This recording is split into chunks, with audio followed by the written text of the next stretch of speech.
All right, so welcome to section 10.4, everyone. So this table might look a little bit tricky, but I would just encourage you, if you haven't already, make sure you've reached out to a friend or talked to someone about how to fill it out. And then I'm just going to kind of walk you through sort of like an answer key, but I really want you guys to start thinking about some of the connections that you see in this table because it's going to be really helpful for our actual 10.4 lesson, which is the following lesson. So take a couple minutes, fill this out. Hopefully you've done that. I asked you to do that before you watch this video. So time to think and maybe phone a friend if you haven't already.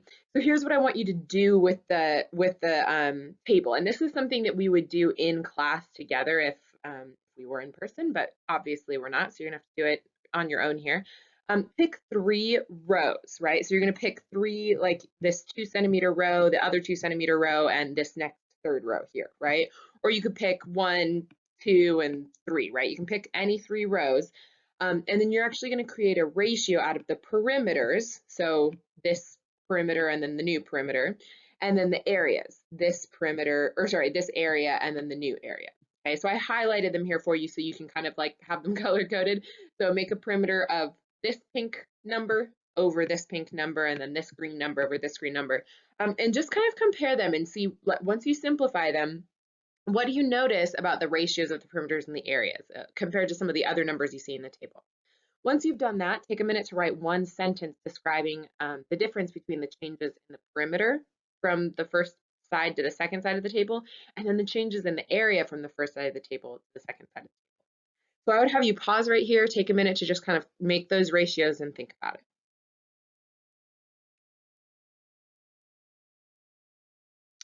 Okay, so here's where I'm going to go through and kind of do the answer key real quick for you. Hopefully it's quick. It might take a couple minutes because there's a lot of numbers in this chart.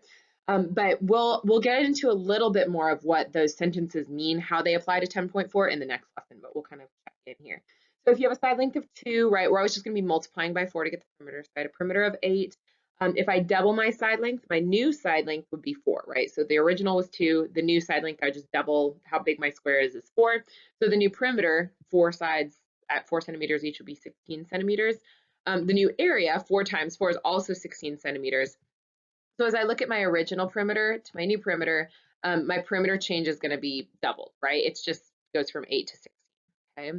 But then do you notice that while the side length was doubled, the area change was actually 4 times, right? From 4 centimeters squared to 16 centimeters squared. So I'm just going to go into this next one, right? We have the exact same perimeter and area with the same side, but now we're tripling the side length. So as I go into that, my new side length is going to be 6 centimeters, right? Originally 2 times 3 turns into 6. So if I have a square with side lengths of 6, my perimeter would be 24, right? Because 6 times 4. And then my new area, 6 times 6, is going to be actually 36 centimeters squared. So here's something interesting, right? The perimeter change from 8 to 24 is tripled, right? Which we've actually seen that tripled term already, or times 3, right? But as we go for the old area to the new area, 4 centimeters squared to get to 36 centimeters squared is we actually multiplied 4 by 9 to get to 36. So kind of an interesting number if we're wondering where this number is coming from. On the next one, you'll notice that they only gave us the area of the square, and we kind of want to get back to that initial side length so that we know where to go from there. So if the area of the square is 25, then we know what times what makes 25. Well, it's got to be 5 inches, right? So then obviously our perimeter, if we have 4 sides that are 5 inches long, is going to be 20 inches. Then it asks us to double the side. So I'm going to double it from 5 turns into 10. My new perimeter will be 40 inches. So then my new area, 10 times 10, is going to give me 100 inches squared. So again, we look at our original perimeter and our new perimeter, it looks like those have just been doubled, okay? But then going from our area of our square to our new area, they're quadrupled, or they're 4 times as big, okay? So going back to this next one, we have a side length of 4, a perimeter of 16 meters, an area of also 16 meters squared, right? Because we're doing 4 times 4, 4 meters, 4 meters. Then we multiply all of the sides by 4, right? So we're like quadrupling the sides. So now my new side length is 16 meters. The new perimeter is going to be 64 meters, right? 16 times 4 all the way around. Then my new area is going to be 256 meters squared, right? Because we are taking 16 times 16. That gets really, really big. So again, to get from the perimeter to the new perimeter, we're just making it 4 times as big, but then from the area, the original area to the new area is actually 16 times as big. So it gets pretty large there for the new area. Okay, so the next row, we have an area of 49 inches squared. So again, we go backwards. What times what makes 49? Side length 7. So we have a perimeter of 28 inches. Okay. By the way, you guys, I'm kind of rushing through this because if you already have all this here, it should, you should just be kind of checking things off.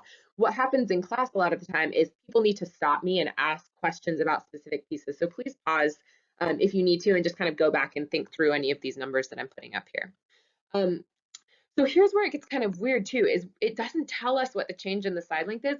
It only tells us that the area change is going to be 25 times as big as this number.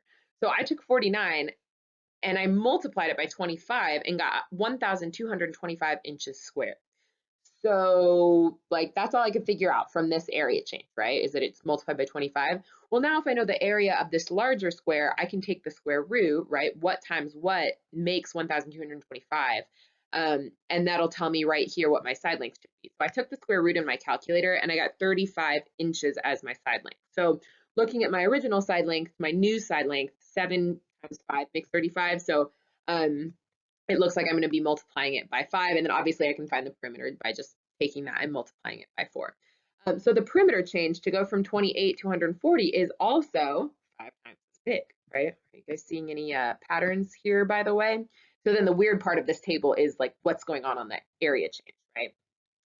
So next one, we have a side length of 3 meters. We obviously know we're going to have a perimeter of 12 meters. And then I kind of skipped over the area part for now, but it says that our perimeter change is 10 times as big. So if my perimeter is originally 12, my new perimeter is going to be 120, and then divide that by 4 to get the side length, we should get a side length of 30 meters. Well, notice how the side lengths and the perimeters are very closely related, right? So going back to my area here, I get an area of 9 meters squared. A new area of 30 times 30 should be 900 meters squared. And then we know that our areas are going to be 100 times as big, right? And then the change in the side length is also going to just be multiplying by 10 or 10 times as big, okay? Okay, so the last normal row with a number, we get a perimeter of 48 meters, we get an area of 144 meters squared. So now we only know the area change, right? So I'm going to go from the old area to the new area, which gives me 1,296 meters squared. And then, of course, I'm going to take that and square root it to find the new side length, which would be 36 meters. So then I can find my new perimeter and I can kind of find all these other pieces. So my new perimeter, multiply that by 4, would be 144 meters. So now we can compare, right, the side length. So it looks like my from 12 to 36 was tripled or 3 times as big. And I don't really care how you like write that 3 times the size or tripled or whatever. And then the perimeters are also being tripled from 48 meters to 144 meters. Okay, so now let me walk you through this bottom row with K in it. And if you guys got this, you are superstars. And if you didn't get it, you are totally on the right track as long as you've kind of been working on all this stuff. Because this row, when I first did this table, threw me off a lot, but it's actually pretty cool. So the perimeter of the square is going to be 4K, right? We take K and we multiply it by 4. We add it together 4 times. You could even say K plus K plus K plus K, but it's like a little bit longer to write.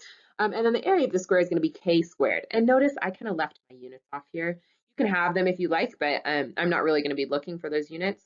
So then if we multiply the side by M, my new side length is going to be MK, right? So I've got a square that has a side length of MK. My new perimeter, if I take that and multiply it by 4, it's just going to be 4 times MK, right? Same thing kind of as we had over here. So the new area, we've got to be a little bit careful because we're actually taking that whole term MK, which is some, like once they get multiplied together, it's some number. So that whole term MK squared, if I square MK times itself, it's actually going to give me M squared times K squared, right? Because I'm saying MK times MK times MK times MK, whatever. So then the perimeter change is technically it's just M times as big, right? As I go from here to here, it's M times as big. But then the area change is going to be M squared times as big. So this is kind of our big hint to how the perimeter and the area change are related to each other, right? M times as big for the perimeter, but M squared times as big for the area, right? 4k to 4mk, and k squared to m squared k squared. So use this information if you need to, and go back to that last chart that we had that kind of showed you, or had the questions, right, about what you're trying to do. So write a sentence to describe the changes in perimeter and the changes in area after you've written down those ratios and kind of compared them. That's all for now. So your next lesson is just moving on to the regular 10.4 lesson.